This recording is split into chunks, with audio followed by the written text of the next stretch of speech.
Supreme TV ప్రేక్షకులందరికీ hi. మనతో మాట్లాడడానికి ఎవరు వచ్చారంటే ఎంఆర్ఎఫ్ షోరూమ్ కి ఓనర్. అది ఆయన వృత్తి. పాటలంటే ఆయనకు చాలా ఇష్టం, పాడడం ఇంకా ఇష్టం. అది ఆయన ప్రవృత్తి. ఆయనే మల్లా గంగాజీ గారు. స్వాగతం సార్. స్వాగతం అండి. సుప్రీం టీవీ ప్రేక్షకులందరికీ కూడా నా నమస్సుమాంజలి. మనతో మాట్లాడడానికి సూరిశెట్టి వేణు గారు కూడా వచ్చారు. ఆయన వృత్తి గవర్నమెంట్ కి సంబంధించిన లోకో పైలట్. పైలట్ అంటే విమానాలు కాదు, రైళ్లు, లోకో పైలట్ అంటారు. అయితే ఆయన ప్రవృత్తి కవితలు రాయడం, పాటలు రాయడం, మనుషులతో పాడించడం ఓ లెక్క. కానీ ఏఐతో కూడా పాటలు పాడిస్తున్నారు ఆయన. ఆయన నెక్స్ట్ లెవెల్ అన్నమాట. ఇంకా అలాగే ఈ భగవద్గీత, రెండు భగవద్గీత చరణాలు కూడా పాడి మనకు వినిపిస్తారు. ఓకే. నమస్కారం వేణు గారు. నమస్కారం. Welcome to supreme TV. Supreme TV ప్రేక్షకులకి స్వామి వందనాలు. మీరు చేస్తున్నదేమో బిజినెస్, ఖాళీ లేకుండా ఎప్పటికప్పుడు హడావిడిగా ఉండే బిజినెస్. అవును. అందరికీ ఎంఆర్ఎఫ్ షోరూమ్ అంటే చాలా ఖర్చుతో కూడుకున్నది. అందరికీ అవసరమైన వస్తువు, చాలా భారీ స్థాయిలో పెట్టుబడులతో కూడిన వ్యవహారం. అవును. ఎంప్లాయీస్, పెట్టుబడి, కష్టం అన్ని ఉంటాయి అందులో. అవును. మరి ఇన్నిటి మధ్యలో కూడా సరదాగా మీ పాటలు అప్పుడప్పుడు మాకు సోషల్ మీడియాలో వినిపిస్తూ ఉంటాయి. అదంతా ఎలా సాధ్యం, ఎలా ప్రాక్టీస్ చేస్తున్నారు? అంటే అంత ఇంట్రెస్ట్ ఎలా వచ్చింది అసలు?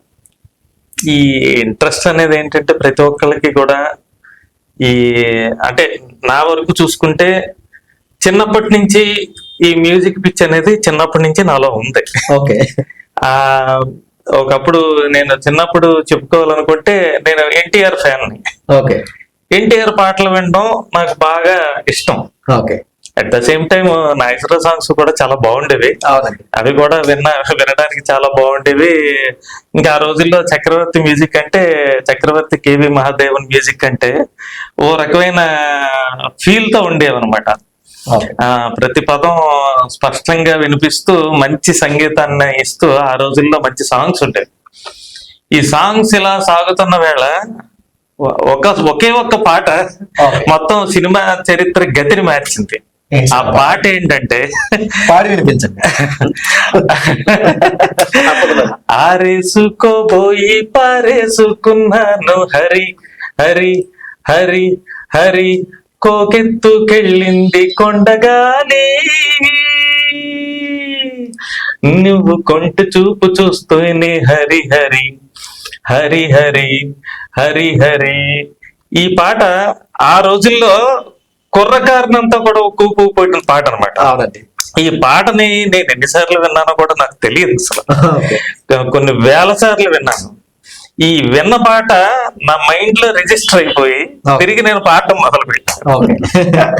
ఆ ఏజ్ లో నేను టీనేజ్ లో ఉంటుండగా పాట సరదాగా అలాగా ఈ పాటలు అనేవి ఆ రోజునే స్టార్ట్ అయ్యాయని నాకు అనిపిస్తుంది. ఓకే. ఇవాళ ఏంటంటే ఈ పాడుకోవడానికి మనకి సోషల్ మీడియా మనకి బోల్డ్ అని ఛానల్స్ ఇచ్చింది. అవునండి.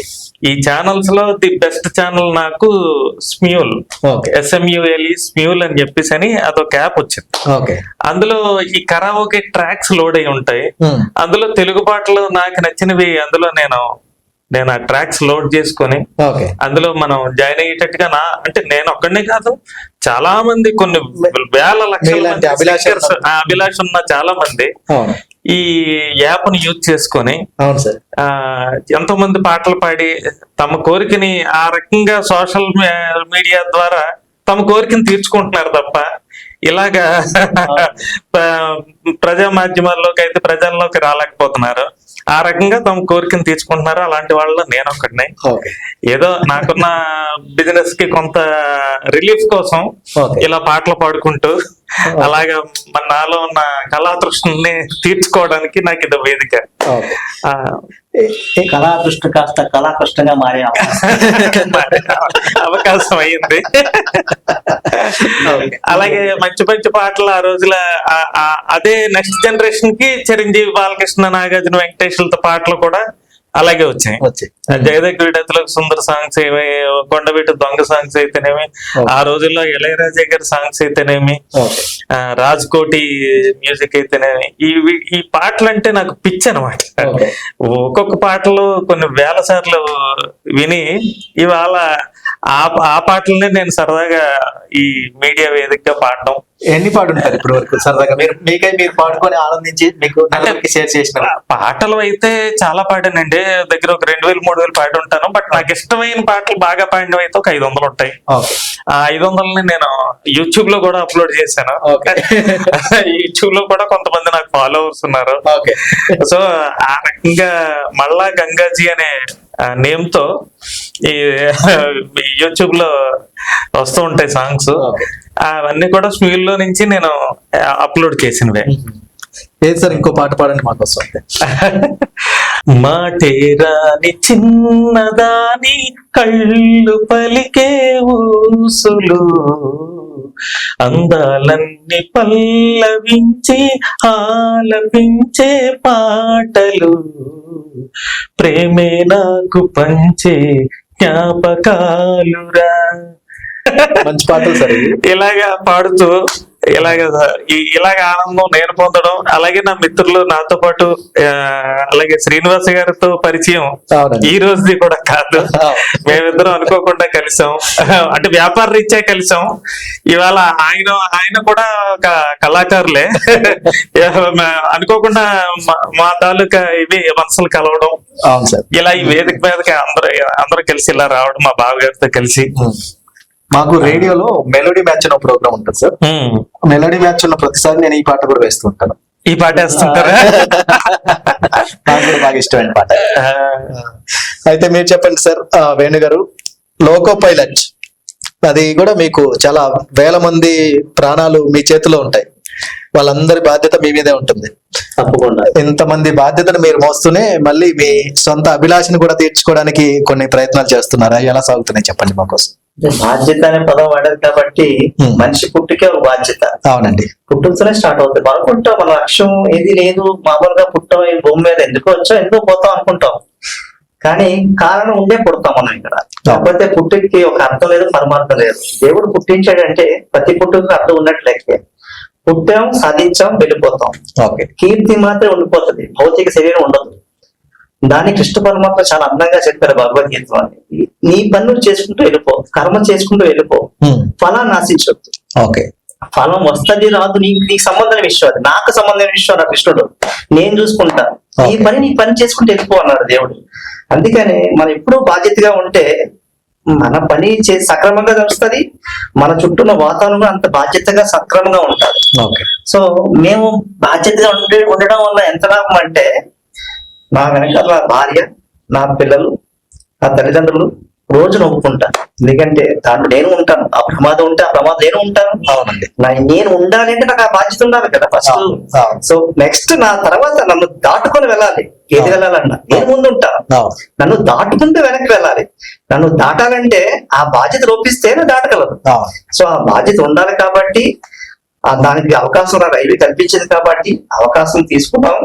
దాని తగ్గట్టుగా కష్టపడుతున్నాం. రైల్వేకి ఎప్పుడు కృతజ్ఞత తెలుపుకుంటూ ఇలా సేవ చేసుకోవాలని భావిస్తూ రైల్వే సేవ మాత్రం సార్. అసలు సేఫ్టీ చూస్తే చాలా ఎక్కువ. మీకు ప్రయాణ సౌకర్యాలు చూస్తే చాలా ఎక్కువ.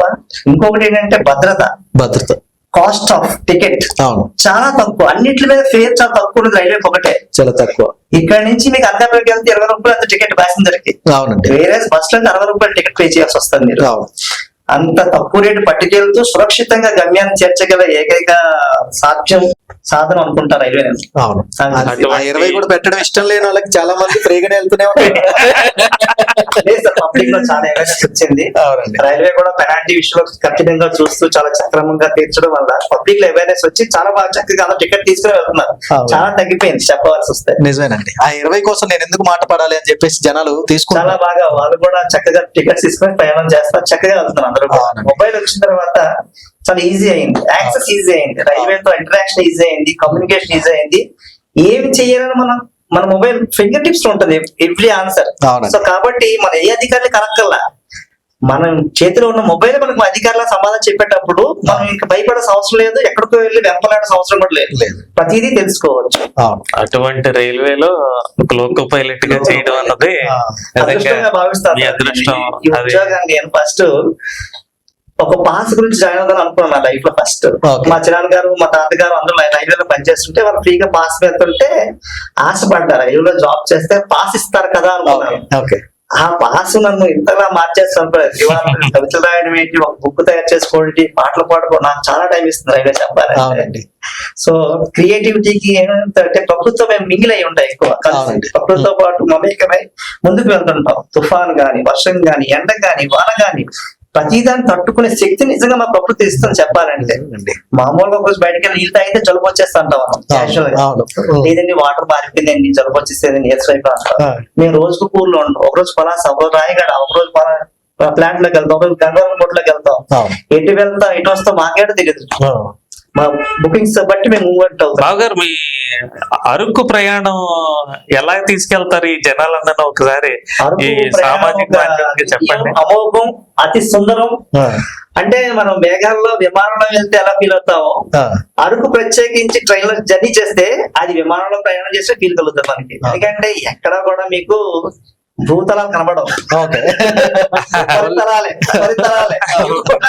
మీరు చూసే 2000 మీటర్స్ హైట్ లో మీరు ఉంటారు. Okay. సిమ్లీ కూడా స్టేషన్ ఉంటుంది. అక్కడికి వెళ్ళినప్పటికీ the highest point of peak మాట, Okay. Peak point. ఉమ్. అక్కడ నుంచి మీరు కిందకి బండిగా వదిలేసారు అనుకోండి, ఏ 1000 కిలోమీటర్లు కిందకి వచ్చేస్తుంది. 100 కిలోమీటర్ రాదు, 1000 కిలోమీటర్లే. 1000 కిలోమీటర్ పట్టేస్తున్నారు తెలుసు. అంత డౌన్ అది స్టీప్ గ్రేడియంట్, 160 గ్రేడియంట్ మాట. అంటే అక్కడ బండి వదిలేస్తే ఎంత స్పీడ్ పడుతుందో వేగాన్ని కంట్రోల్ చేయడం చాలా కష్టం.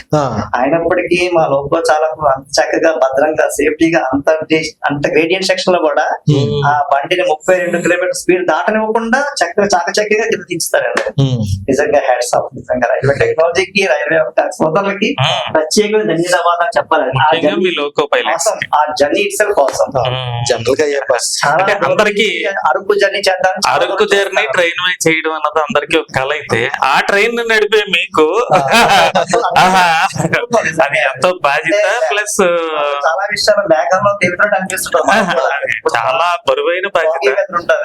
చాలా సమర్థంగా కూడా మాకు ఇచ్చే సిగ్నల్స్ కానీ లేకపోతే ఎక్విప్మెంట్స్ కానీ అవన్నీ వాడుకుంటూ సురక్షితంగా ప్రజలను చేర్చడానికి చాలా శక్తియుతంగా ప్రయత్నిస్తుంటాం. చాలా సమర్థవంతంగా నిర్వర్తిస్తున్నారు. డ్యూటీని జనరల్ గా ఏ ట్రాన్స్పోర్ట్ అయినా 100 మందినో 150 మందినో తీసుకెళ్తుంది, కానీ ఏకంగా ఒక ట్రైన్ రైలు వేలల్లో వేల మందిని ఒకేసారి ఒకే పట్టాల మీద అలా నడిపించుకెళ్ళడం, తీసుకెళ్ళడం, వాగులు వంకలు కొండలు కోనలు రాత్రి పగలు తేడా లేకుండా అది కూడా ఇటువంటి చాలా ఎక్కువ లేదు సార్. టన్నెల్స్. ఆ టన్నెల్స్ లో వెళ్తున్నప్పుడు కుర్రకారు పెట్టి కేకలు ఈలలో మధ్య నడుస్తుంది ప్రయాణం. ఈ మధ్యని ఎంతో సమర్థవంతంగా ఆ బండిని డ్రైవ్ చేస్తే కొండలు, ఇంకో పక్క చూస్తే లోయలు, అక్కడే మబ్బులు కింద ఉంటాయి, మన మీద ఉంటాం. అక్కడ చూస్తేనే ఆ లోకమే వేరు. జలపాతాలు, బుర్రకాయ పడే జలపాతాలు ట్రైన్ పక్కనే పడతాయి ఇలాగా. అవునండి. నిజంగా మనం ఎక్కడున్నా కూడా మనకు అర్థం అవ్వదు. Okay. అంత మంచి ఎక్స్పీరియన్స్ అది. Araku travelling it's self great journey in your life. నేను చెప్పగలను. ఎక్కడో అమెరికా లేకపోతే ఎక్కడికో వెళ్ళిన నయగర వాటర్ ఫాల్స్ అంటా గానీ అరకు అలా తలపిస్తారు మనం వెళ్తే. ఓకే. అది చూస్తే మనం మైమర్చిపోతాం అన్నమాట. అందుకే ప్రకృతికి చాలా దగ్గరగా ఉంటాయేమో అనిపిస్తుంది. ప్రకృతి బిడ్డలు అది ఈ ప్రకృతిని చూస్తూనే మీకు ఆస్వాదన కలుగుతుంది. కాదు, ఈ సాహిత్యం అనేది ప్రకృతిని చూస్తూ అలవాటు అయిపోయింది. ప్రకృతిలో ఉన్నప్పుడు అది మనతో మాట్లాడుతుంది సార్. అది ఓకే. చెప్తుంది, ప్రతి విషయం చెప్తుంది. ఒక పక్షి వచ్చి మనతో మాట్లాడుతుంది, చిరుగాలి మాట్లాడుతుంది, ఆకు కదిలే ఆకు మనతో మాట్లాడుతుంది. ఆ స్పర్శను గ్రహిస్తే మళ్ళీ చలనత్వాలు కలుగుతాయి సార్ ఆటోమేటిక్ గా. రీసెంట్ గా అంటే అంతగా ఏమనిపించింది, ఏమి రాశారు, ఏదన్నా మా కోసం చెప్పండి. చాలా రాశానంటే పద్యాలు రాసాము, మేము కవితలు రాసాము. ఓకే. ఇలా చాలా ఉన్నాయి. మొబైల్ లో ఉంటాయి, చూసి చెప్పాల్సి వస్తుంది. చెప్పండి, పర్వాలేదు. ఒకటి చెప్తాను. ఓకే. చేత కాని వాడి మాట కడురంజుగుండు, చేవగలిగిన వాడి మాట చెప్పగుండు, తెలివితోడ తెలియడు ఇక్కముగా నిజము, మాయ వలయమును పడక బహుముఖము కలిగి ఉండు అన్నాడు. అంటే చాలా ఈజీగా చాలా మంది చెప్పేసి చాలా ఈజీ అండి, ఏమీ కాదు చేసేస్తారంటారు. కానీ అవి మాటలు కోతల వరకు అవి. చేసేవాడు శ్రద్ధగా ఉంటాడు, తప్పు మాట్లాడతాడు. సో ఈ రెండింటి మధ్య స్పేసెస్ మనకు అర్థమైతే జీవితాన్ని ఎక్కడం చాలా ఈజీ మాట. ఓకే. సో మేము రాత్రి పగలు మధ్యాహ్నం ఎనీ టైం రౌండర్ లో వర్క్ చేస్తుంటాం. సో ప్రకృతి ప్రతి కోణంలో చూస్తుంటాం అన్నమాట. సో ప్రకృతి నేర్పించింది ఏంటంటే నువ్వు వేరు నేను వేరు కాదు, నువ్వు ప్రకృతిలో భాగమే, ప్రకృతిని కాపాడు, దీన్ని కాపాడుతుంది చెప్తాను. ఓకే. అయితే పాటలు రాస్తున్నాం అన్నారు కదా, ఓకే. ఏ పాటలు రాస్తారు, దేని మీద రాస్తుంటారు జనరల్ గా? ఎక్కువ రాధాకృష్ణుల ప్రేమతత్వాలు రాస్తుంటాను, ప్రేమ గీతాలు రాస్తాను, భావగీతాలు రాస్తాను. తర్వాత ప్రకృతి మీద ఎక్కువ చాలా వరకు కవితలు రాశాను. చాలా వరకు ఎండ గురించి, వాన గురించి, ఓకే పక్షి గురించి, ఒక గింజ గురించి, విత్తనం గురించి, మొలకల గురించి ఇలా చాలా కవితలు రాశాను. రాయడం అయితే మనం చేయవలసింది ఏంటంటే సామాజిక బాధ్యత తీసుకోవాలి ఫస్ట్.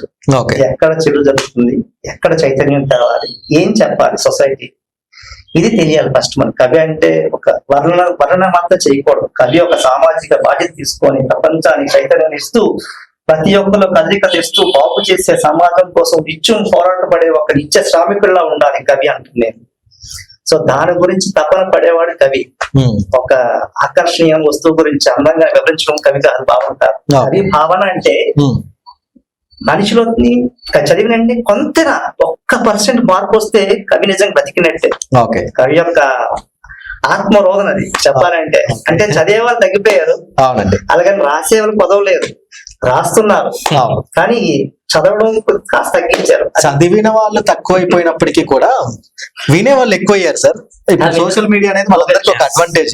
వినే వాళ్ళు బాగానే ఉన్నారు. నేటికి 16 సంవత్సరాలు అయినప్పటికీ కూడా కవితలు ఆదరించేది అక్కడ ఆదరించారు. ఒక 5-6 సన్మానాలు చేశారు. దీని గురించి నాకు బాధపడలే.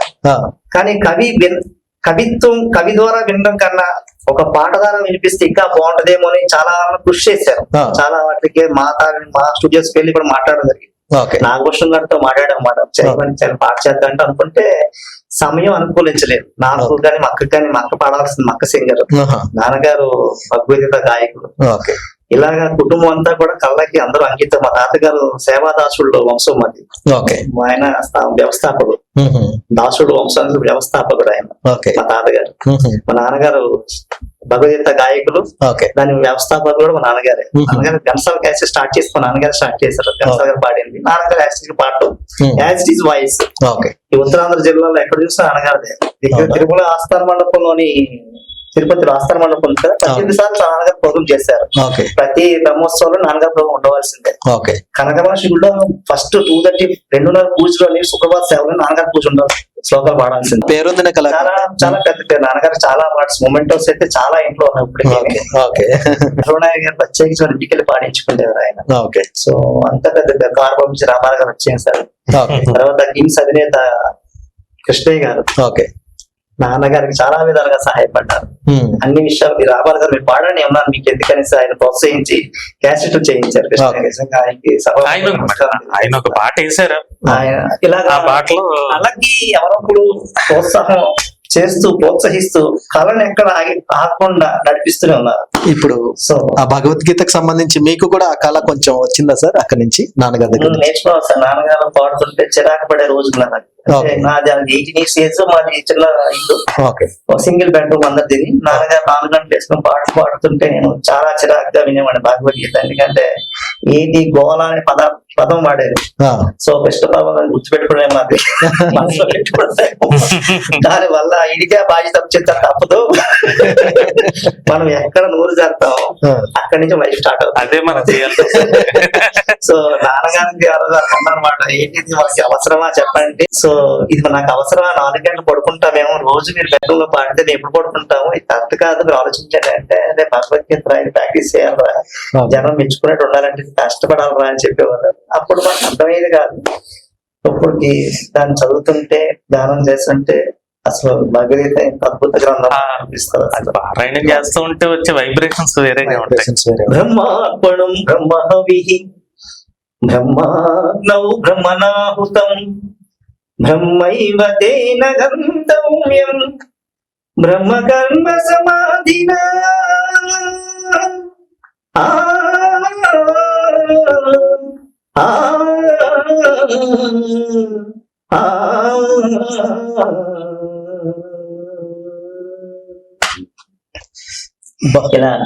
సో గట్టిగా బాగా వస్తుంది సార్ వాయిస్.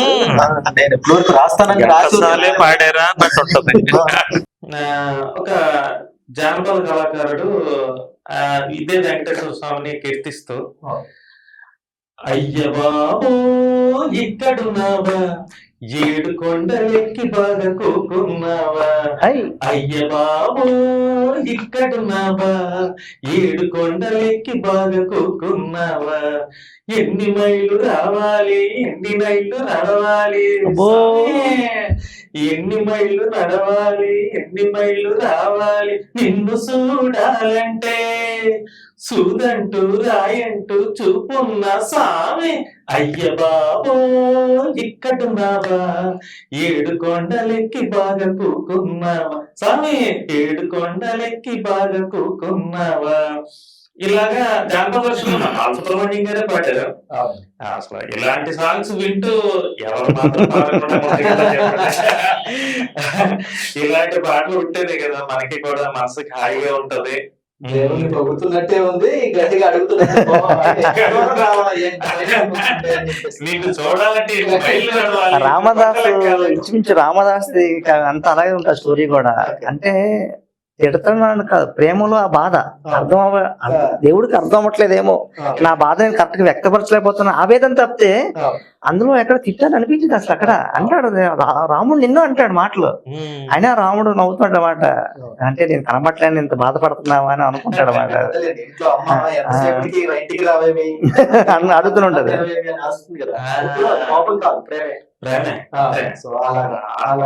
ప్రేమనే చూడాలి తప్ప.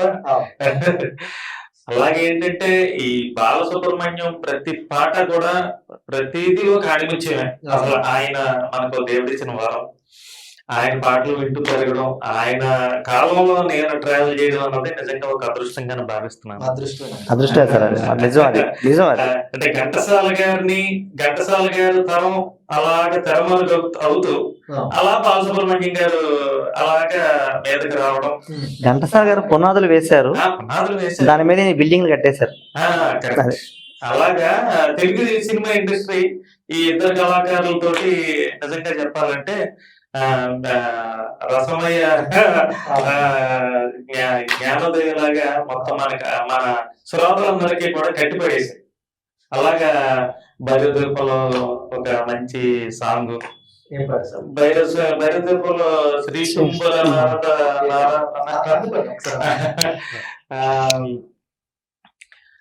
సప్తవర్ణముల మాతృకగా శుద్ధవర్ణముల డోలికగా, సప్తవర్ణముల మాతృకగా శుద్ధవర్ణముల డోలికగా, ఏడు రంగులే తురగములై శ్వేతవర్ణ రవి కిరణములై, సపస గరి సని తపమ గనిగా మగరి సని సగమ గమ పమ పని స గరి సని దరి సని తప సని తపమ శ్రీ తుంబుర నారద నాదామృతం స్వర రాగ రస భావ తాళాన్వితం.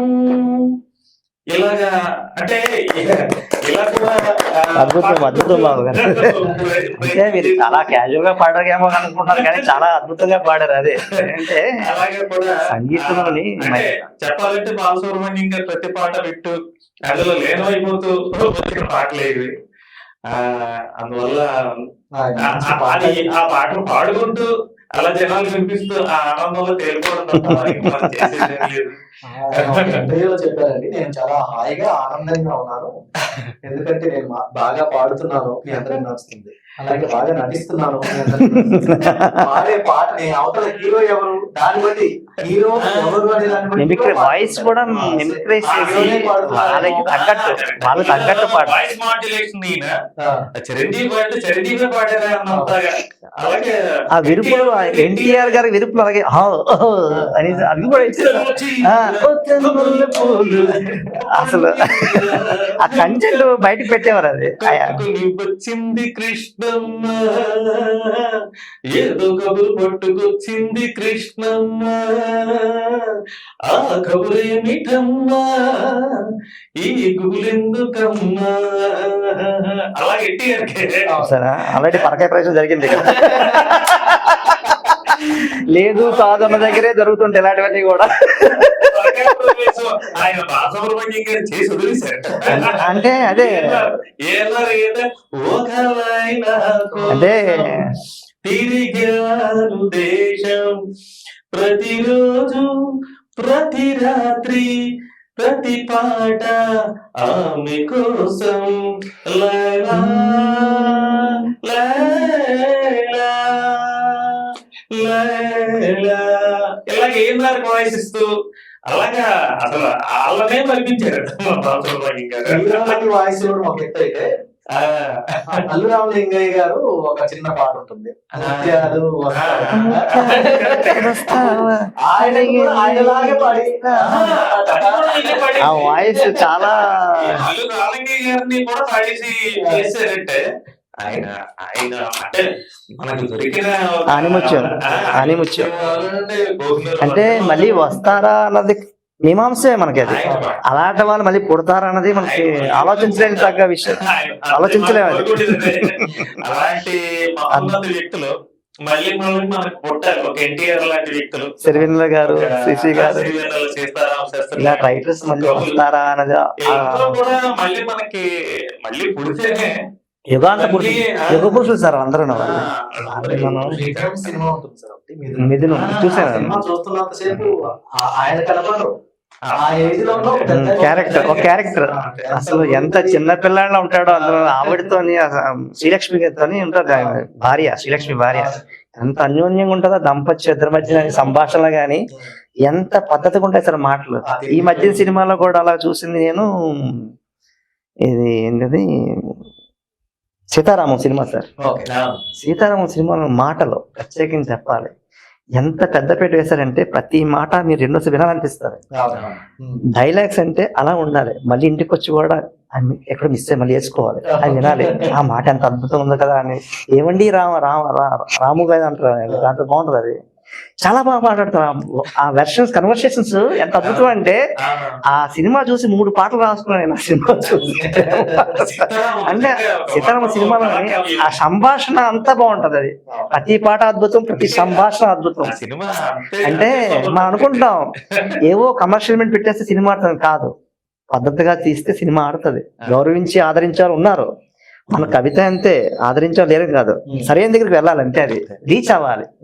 రీచ్ అయితే ఆటోమేటిక్ గా దానికి రావాల్సిన అప్రోచ్ వచ్చేస్తుంది. అది మీరు ఒక చిన్న పాట పాడుతుంటారు అప్పుడప్పుడు. ఇది అన్నవరం సత్యనారాయణ స్వామి ఏదో పాట ఉంది కదా,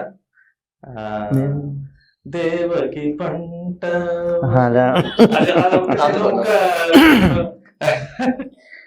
కస్తూరి తిలకం లలాట ఫలకే వక్షస్థలే కౌస్తుభం నాసాగ్రేయ నవమౌక్తికం కరతళే వేణుం కరే కంకణం సర్వాంగేయ హరిచందనం చ కలయం కంఠేశ ముక్తావళీ గోపస్త్రీ పరివేష్టితో